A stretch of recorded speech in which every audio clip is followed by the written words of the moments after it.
दूसरे ग्रहों पर जीवन की तलाश विज्ञान के लिए बेहद चुनौती भरा काम रहा है और हो सकता है कि यही काम दूसरे ग्रह के वैज्ञानिक भी करते हों।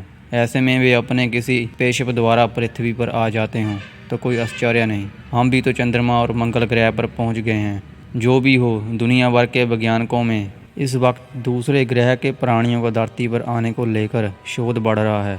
लोग माने या ना माने, लेकिन यह सच है कि धरती पर दूसरे ग्रह के लोग आकर चले गए हैं और वे आते रहते हैं और जैविक के वे धरती पर किसी अनजानी जगह पर रहते हैं। वैज्ञानिक यही सब कुछ खोज रहे हैं। इस खोज के चलते ही भारत में ऐसे कई स्थानों की खोज की गई है, लेकिन हम सिर्फ 7 स्थानों की बात करेंगे। विश्व भर के वैज्ञानिक मानते हैं कि धरती पर कुछ जगहों पर छुपकर रहते हैं एलियंस। उन जगहों में से एक हिमालय है। भारतीय सेना और भारत तिब्बत सीमा पुलिस की यूनिटों ने सन 2010 में जम्मू और कश्मीर के लद्दाख क्षेत्र में उड़ने वाली अनजान वस्तुओं के देखे जाने की खबर दी थी। बाद में इस खबर को दबा दिया गया। पहली घटना है 20 अक्टूबर 2011। सुबह की ड्यूटी कर रहे भारतीय सेना के एक जवान ने तश्तरी के आकार वाला चमकती रोशनी से लैस यूएफओ सीमा लाइंस के नज़दीक एक सीमांत बस्ती में उतरते देखा, जिसमें से करीब 3 फुट ऊंचे जीव, जिनमें प्रत्येक के 6 पैर और 4 आंखें थी। दूसरी घटना, एक अन्य सूचित घटना में 15 फरवरी दोपहर में भारत चीन सीमा के करीब 250 मीटर दूर एक छोटे से क्षेत्र में मैदान से करीब 500 मीटर ऊपर चमकदार सफेद रोशनी नजर आई और 8 भारतीय कमांडो, एक कुत्ते, 3 पहाड़ी बकरियों और एक बर्फीले तेंदुए को भारी बादलों में से ले जाने से पहले वह गायब हो गई। हालांकि कुछ मानते हैं कि वह ले जाने में कामयाब नहीं हो पाई। इस घटना का गवाह एक स्थानीय किसान बना जो सीमा रेखा के नज़दीक भेड़ चरा रहा था। तीसरी घटना, 22 जून को शाम के वक्त एक बड़ा अंडाकार यूएफओ उच्च हिमालय में गायब होने से पहले अस्थायी रूप से चीन की तरफ एक सैन्य पड़ाव के ऊपर मंडराता नजर आया। रिपोर्ट के अनुसार वो करीब एक बड़े हवाई जहाज के माप का था। आईटीबीपी की तस्वीरों के अध्ययन के बाद भारतीय सेना अधिकारियों का मानना है कि ये गोले ना तो मानवरहित हवाई उपकरण है और ना ही ड्रोन और ना ही छोटे उपग्रह हैं। उड़ीसा में उतरे थे एलियंस। इस बात का पता एक ताड़पत्र की खुदाई से चला है। 1947 में भारत के आज़ाद होने से कुछ माह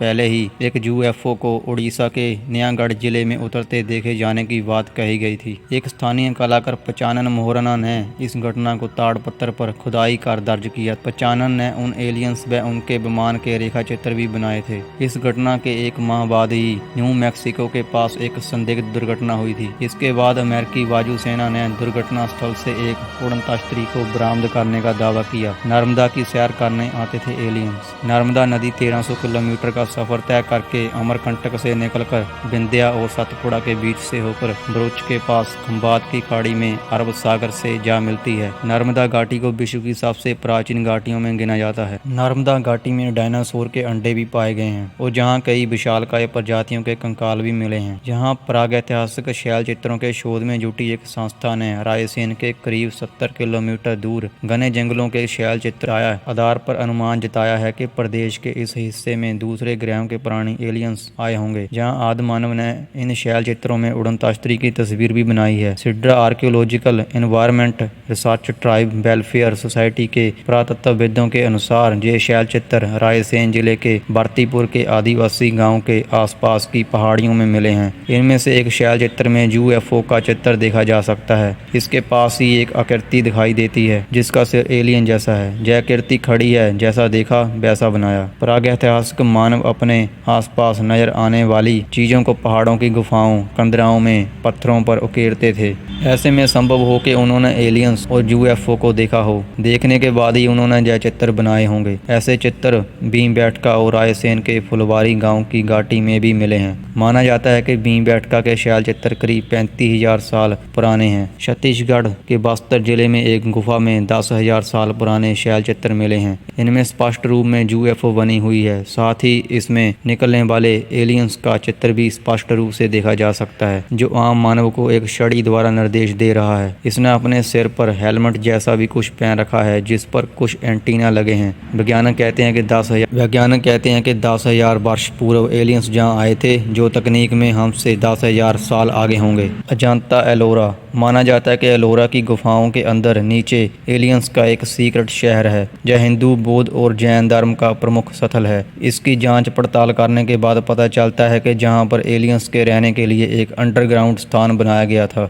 आर्कियोलॉजिकल और जियोलॉजिस्ट की रिसर्च यह कहती है कि इन गुफाओं को आम इंसान या आज की आधुनिक तकनीक नहीं बना सकती। इसे कम से कम 4000 वर्ष पूर्व बनाया गया था। 40 लाख टन की चट्टानों से बनाए गए इस मंदिर को किस तकनीक से बनाया गया होगा, यह आज की आधुनिक इंजीनियरिंग के बस की बात नहीं है। एलियंस के अवशेषों की खोज करने वाले वैज्ञानिक कहते हैं कि द्वारका का निर्माण एलियंस ने किया था। इस नगर पर एलियंस ने ही हमला कर इसे नष्ट कर दिया था। श्री कृष्ण के जहां आने से पहले इसे कुशस्थली कहते थे। यह नगर पहले से ही जल में डूबा हुआ था। इस जगह का धार्मिक महत्व तो है ही, रहस्य भी कम नहीं है। कहा जाता है कि श्री कृष्ण जी की मृत्यु के बाद ही यह नगरी समुद्र में डूब गई। आज भी जहां उस नगरी के अवशेष मौजूद हैं, लेकिन प्रमाण आज तक नहीं मिल सका कि यह क्या है। काफ़ी समय से जाने माने शोधकर्ता ने जहां पुराणों में वर्णित द्वारका के रहस्य का पता लगाने का प्रयास किया, लेकिन वैज्ञानिक तथ्यों पर आधारित कोई भी अध्ययन कार्य अभी तक पूरा नहीं किया गया है। रहस्यों से भरे मंदिर।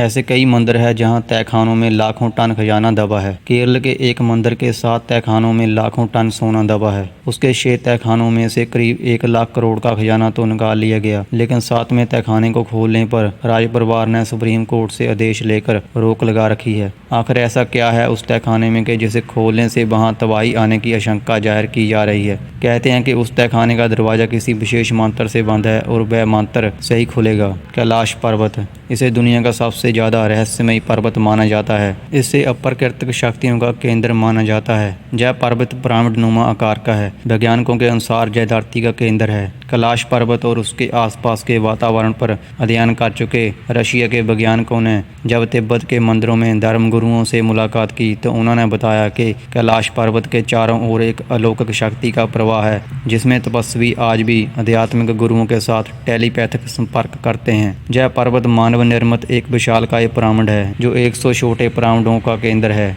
रामायण में भी इसके पिरामिड नुमा होने का संकेत मिलता है। यति यानी हिम मानव को देखे जाने की चर्चाएं होती रहती हैं। इनका वास हिमालय में होता है। लोगों का कहना है कि हिमालय पर यति के साथ जोगियों को देखा गया है, जो लोगों को मारकर खा जाते हैं। रूपकुंड झील, यह हिमालय पर्वतों में स्थित है। इस तट पर मानव कंकाल पाए गए हैं। पिछले कई सालों से भारतीय और यूरोपीय वैज्ञानिकों के विभिन्न समूहों ने इस रहस्य को सुलझाने के कई प्रयास किए। भारत के उत्तरी क्षेत्र में खुदाई के समय नेशनल जियोग्राफिक को 22 फुट का विशाल नर कंकाल मिला है। उत्तर के रेगिस्तान इलाके में एम्प्टी क्षेत्र के नाम से जाना जाने वाला यह क्षेत्र सेना के नियंत्रण में है। यह वही इलाका है जहाँ कभी सरस्वती नदी बहती थी। इस कंकाल को साल 2007 में नेशनल जियोग्राफिक की टीम ने भारतीय सेना की सहायता से उत्तर भारत के इस इलाके में खोजा। इसकी कदकाठी के हिसाब से यह कंकाल महाभारत के भीम पुत्र घटोत्कच के विवरण से मिलता जुलता है। इसकी तुलना अमेरिका में